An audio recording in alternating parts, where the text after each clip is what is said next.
Overthinking is a habit. And if it's a habit, it's something you can change. It's something you can reprogram, you can retrain your mind. It's something that you can overcome because it's just a habit. It's something that you do because you've always done it. So if you're overthinking, the best place to start is to not tell yourself you're an overthinker. Say to yourself, I have a habit of overthinking.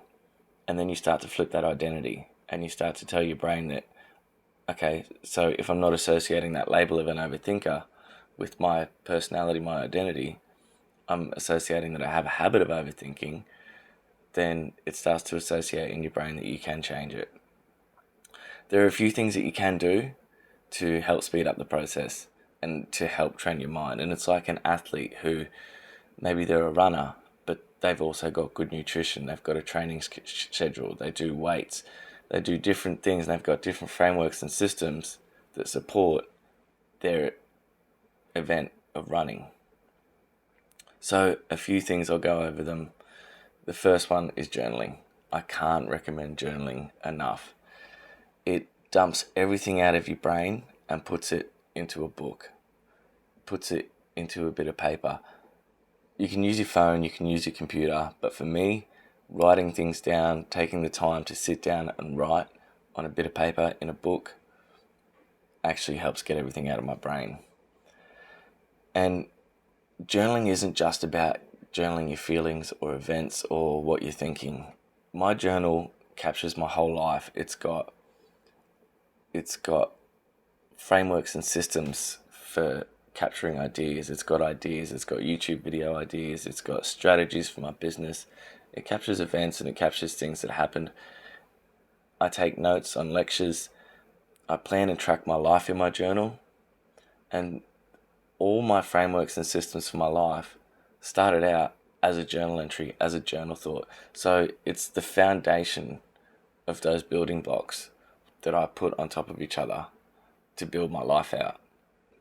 My whole life, working with ADHD and doing it drug-free, calls for a lot of systems and a lot of frameworks in my life, so I know where I'm going, what I'm doing, where I'm planning to be next, and building my life out that way. So everything starts in the journal.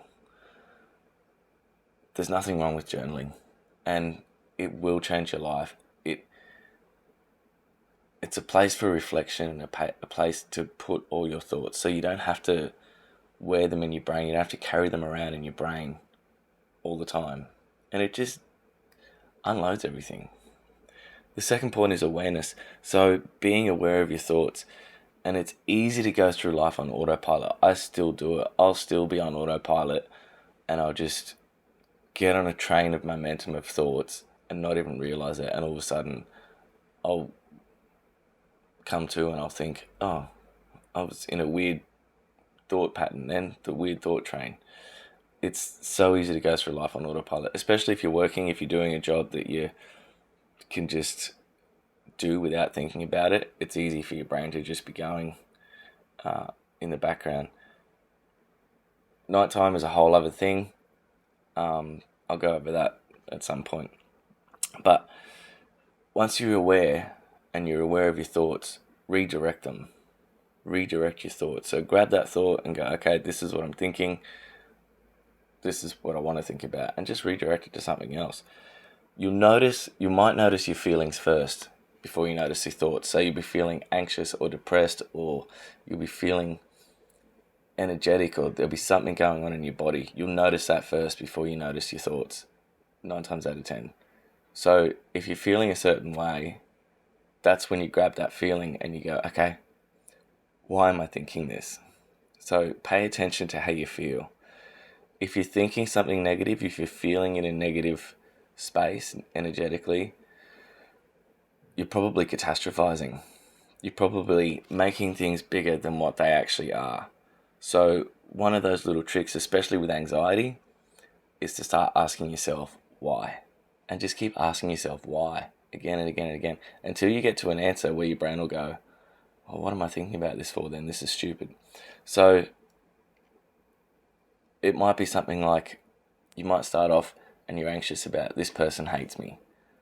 Why do they hate you? Why do you think that? Oh, because I haven't answered my text. Well, why? What does that mean? Maybe they're busy. Okay, so if they're busy, maybe they'll reply later. Doesn't matter if they don't. Maybe I'll text them again in the morning. Keep asking yourself why. Why do I feel like this? Okay, I feel like this because of this. Okay, so why? And keep going until you get to the bottom of it. And when you get to the bottom, you've processed through that anxiety. Most of the time, the actions people take has very little or if anything to do with you. They're moving themselves away from pain and towards pleasure. So if you think someone's done something to you or someone's doing something to you, most of the time there's a good chance that it's got nothing to do with you.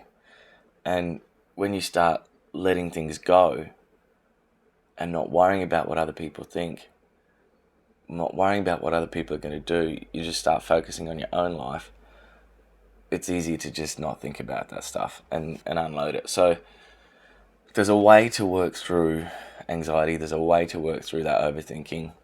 Another good trick, which I can't even remember where I found it, on some Facebook reel, was to ask yourself, I wonder what my next thought will be.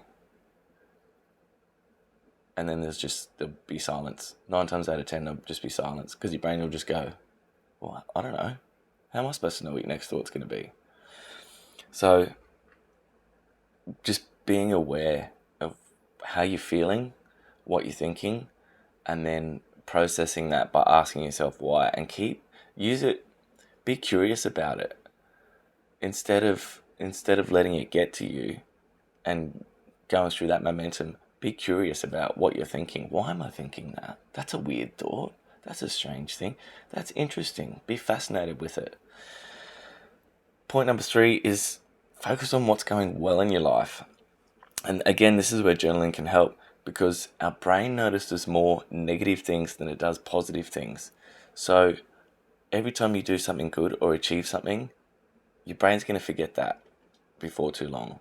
But if you do something that you think is embarrassing, or you do something that you think is people are going to talk about, or whatever is going to mess up your life, your brain will keep thinking that over and over and over again. It has to. It's like a survival mechanism. Our brain needs to notice the negative things in our environment so that we survive. And it's an ancient survival mechanism that has just been turned into what it is now with the overthinking. So this is where journaling can help as well, because when you do something good, when you achieve your goals, I start out every month with goals, and I get to the end of the month and I plan next month's goals based on my bigger goals. Maybe I should do a whole video on goal setting, but so I start the month with my goals, my monthly goals, which gets broken down into weekly goals and daily goals and all that. So by the time I get to the end of the month, I can see what I've achieved. It's in my journal, and I've journaled out the process of how I've been going over the month, and I tick the goals off, and it all gets dumped into a spreadsheet and daily ticks and all that sort of stuff. There's a whole framework around it. So once I finish that month, I can go back and go, oh yeah, I achieved this, I achieved that, I got this done, I got that done, or I didn't get this done. I can put that into next month. But when I get to the end of my journal, the last few pages, which is about 3 months my journals last for before I get the next journal, the last few pages is a reflection of the last 3 months. And I get to go back over my journal and see all the things I've achieved and all the good things that happened. And I forget, because there's so much going on all the time. I forget what I've achieved. I forget what I've done. So to go back over the journal at the end of 3 months and go, oh yeah, that's right, that was cool. That was a cool day. That was a good achievement. I'm glad I achieved that. And even if it's little things like 20 sit-ups a day or 50 push-ups a day, every day for a month. Sometimes that's my goal. Will be 50 push-ups a day. That's my goal for a month. And it'll just be little goals like that. I have a fitness goal, I have a health goal, I have a relationship goal, I have a finance goal. And then sometimes I stack them so that they work in with each other. I should do a video on goal setting. So focus on the things that are going well in your life. And not everything all the time is going bad in your life. There might be some things that you're constantly thinking about, and you're like, this part of my life sucks. Okay, yeah. But there's going to be things that you can be grateful for in your life. And that might be, you've got a roof over your head. You're in a nice warm bed. Maybe you've got a cat or a friend that you can talk to. It'll be something in your life that's going well. Maybe you're doing well in your job, but you're not doing well in your relationships. Or maybe you're doing well in your relationships and you're not doing well in your job. Focus on the things that are going well and be proud of yourself and say, yeah, I've done really well here. This is going really well. Or I've got a great job. Or I've got some good friends in my life. Because not everybody has friends. Not everybody has a good job. There are things that you're doing well and things that are going really well in your life that you can redirect those thoughts and push them in that direction. And if you can get the momentum of that negative thought and grab it really early before it starts going out of control, you can redirect it to what's going well. And then that stops that negative thought. So when you're lying in bed at night and you're overthinking and your mind's racing, there's a couple of things you can do. So one, everybody says it, but meditation. Meditation is just focusing on your breathing, and that's all it is. And it's not stopping your thoughts, because you really can't stop your thoughts.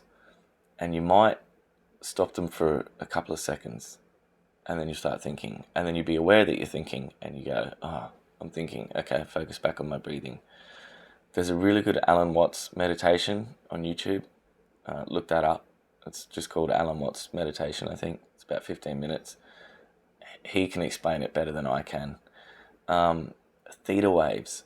Theta waves knock me out. For some reason, I put them in my ears when I'm going to sleep, and I meditate to that, and it's just a single tone that just drowns everything out, and I just listen to that, and the waves, they start off wavy, the tones start off wavy, and then when your brain starts to sync with them, they flatten out. So I listen for that flattening out when my brain starts to sync with it, and then listen. So putting theta waves in my head, being aware of your thoughts and asking why, and processing that anxiety.